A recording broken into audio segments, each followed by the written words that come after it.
This channel does not promote any violent, harmful, or illegal activities. All content provided by this channel is meant for an educational purpose only. Top quality और consistent performance के लिए सिर्फ silver pump नाम याद रखना।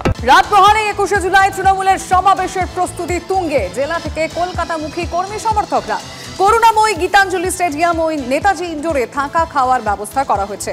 প্রস্তুতির তদারকি করছেন নেতারা।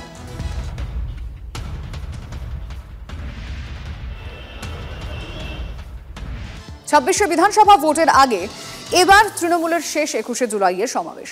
ধর্মতলায় জোর কদমে চলছে মঞ্চ বাঁধার কাজ। মূল সমাবেশের জন্য যে 3টি মঞ্চ প্রস্তুত করা হয়েছে তা এবার আকারে অনেক বড়। শীর্ষ নেতা, অভ্যাগত, আমন্ত্রিত নেতাদের নিয়ে প্রায় 600 জন বসতে পারেন এমনভাবে তৈরি করা হয়েছে মঞ্চ। দৈর্ঘ্য প্রস্থ যথাক্রমে 80 ও 42 ফুট। 3টি মঞ্চের একটিতে থাকবেন তৃণমূল সুপ্রিমো মমতা বন্দ্যোপাধ্যায় তথা দলের প্রথম সারির নেতৃত্ব। দ্বিতীয় মঞ্চে থাকবেন শহীদ পরিবারের সদস্যরা। তৃতীয় মঞ্চে থাকবেন নির্বাচিত জনপ্রতিনিধিরা। সমর্থকদের সুবিধার্থে শহরের গুরুত্বপূর্ণ জায়গাগুলিতে বসানো হচ্ছে জায়ান্ট স্ক্রিন। শুধুমাত্র এসপ্ল্যানেড ও পার্ক স্ট্রিট চত্বরেই থাকছে 15টি জায়ান্ট স্ক্রিন।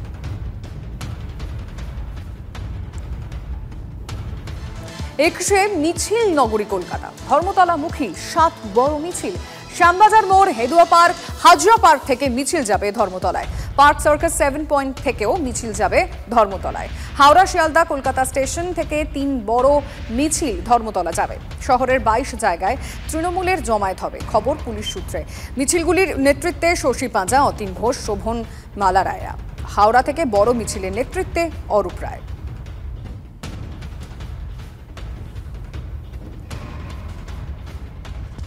আগামী 21শে জুলাই ধর্মতলায় তৃণমূলের কর্মসূচির দিনে যান নিয়ন্ত্রণের নির্দেশ দিয়েছিল হাইকোর্ট।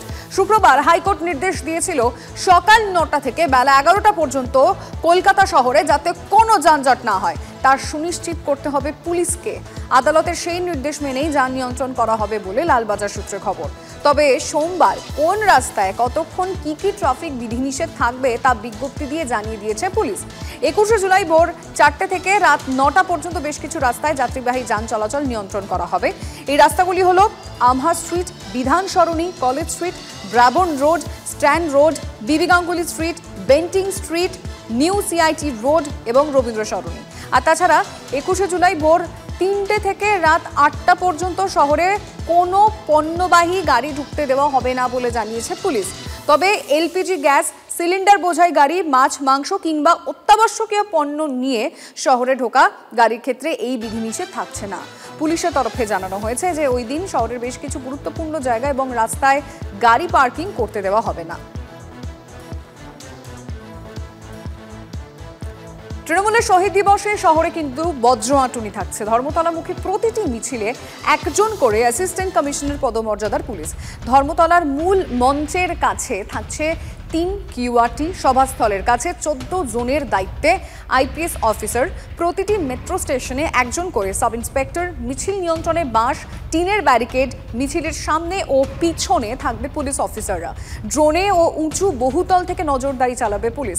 নিরাপত্তায় radio flying squad, heavy radio flying squad থাকছে।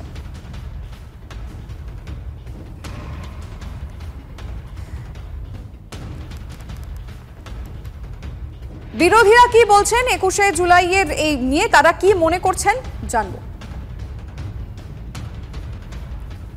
21শে জুলাইয়ের দিনটা তৃণমূল কার্যত এখন একটা আনন্দ উৎসব হিসেবে পালন করে থাকে এবং সব নেতাই নিজেদের মধ্যে প্রতিযোগিতা করেন কে কত ভালো আতিথেয়তা করতে পারছে। এটা ওদের দলের আভ্যন্তরীণ প্রতিযোগিতা। আর এই মুহূর্তে তৃণমূল কংগ্রেসের 21শে জুলাই নিয়ে রাজ্যের সাধারণ মানুষের কোনো উৎসাহ নেই। 14 বছর পর রাম রাবণ বধ করে ফিরে এসেছিল। আর 14 বছরে পশ্চিমবঙ্গের মানুষ কার্যত যে অত্যাচার দেখেছে তাতে তাদের অভিজ্ঞতাটা যা হয়ে গেছে আর তারা এবার করে দেবে। মমতা ব্যানার্জি 21শে জুলাইকে তার রাজনৈতিক হাতিয়ার করেছেন। যে 21শে জুলাই শহীদ হবার ঘটনার দিন মমতা ব্যানার্জি বাংলার নেত্রী ছিলেন, সেই মমতা ব্যানার্জি সেই কংগ্রেসের শহীদদের ভাঙিয়ে ক্ষমতায় তো এসেছেনই, সেই দিনে শহীদরা কংগ্রেস দলকে বাংলায় শক্তিশালী করে রক্ষা করবার জন্য শহীদ হয়েছিল। আর সেই দলকে খতম করে শহীদদেরকে তিনি ডবল করে বলি দিলেন। যারা যারা অভিযুক্ত অফিসার সকলে মমতা ব্যানার্জি সরকার বলে পুরস্কৃত হয়েছে, প্রাইজ পেয়েছেন, কেউ এমএলএ হয়েছেন, কেউ মন্ত্রী হয়েছেন, কেউ শান্তি হয়েছেন, কারো সাজা হয়নি, কারো শাস্তি হয়নি। মমতা ব্যানার্জি প্রতিশ্রুতি ভঙ্গকারী একজন মুখ্যমন্ত্রী। আসলে লোক জুটবে না, আর লোক জুটলে ব্রিগেডে যেত। ওদের সব মিলে 20, 25, 30, 40 কিছু একটা লোক আসে, বেরোয় অনেক, খায় দায় চলে যায়, আসে 20, 25, 30 হাজার।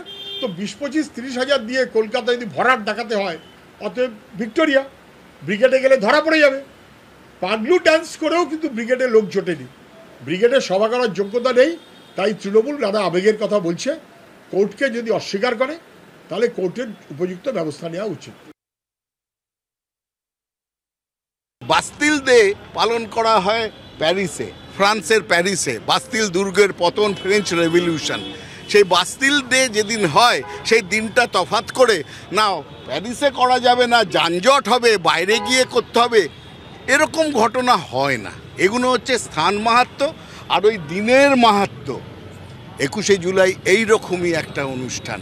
সুতরাং জাস্টিস মহাশয় তিনি তার বুদ্ধি প্রয়োগ করেছেন, আর সাধারণ মানুষ গণতন্ত্র রক্ষার জন্যে তাদের আবেগ দিয়ে করবেন, সেখানে আমাদের কিচ্ছু বলার নেই। আমি এখন নজর রাখতে চাইব মূল মঞ্চে, কারণ রাত পোহালে 21শে জুলাই, তার আগে ছবিটা জানতে হবে না? আমাদের রিপোর্টাররা এই মুহূর্তে সেখান থেকে সমস্ত ছবি তুলে ধরবেন। এখন শোভা দাস রয়েছেন। শোভা, এখন মানে রবিবার সকালের ছবিটা তুমি ঠিক কি দেখতে পাচ্ছ? প্রস্তুতি কতটা এগোলো? কারণ আর কিছুক্ষণ পর থেকে জানি এবার যারা শীর্ষ নেতৃত্ব রয়েছে তারা নিশ্চয়ই দেখার জন্য একটু আসবেন যে কি প্রস্তুতি কতটা এগোলো। দেখো, 21শে জুলাইয়ের যে সভা, তার চরম যে একেবারে শেষ মুহূর্তের যে প্রস্তুতি, সেই প্রস্তুতি শুরু হয়ে গেছে বলা যেতে পারে। দেখতেই পাচ্ছ, আমি তোমাকে মূল মঞ্চের ছবিটা দেখাই। মূল মঞ্চ প্রায় একেবারেই তৈরি হয়ে গেছে বলা যেতে পারে। তবে দেখো, মূল মঞ্চ যেটা বানানো হয়েছে তাতে কিন্তু বিভিন্ন ভাগ রয়েছে।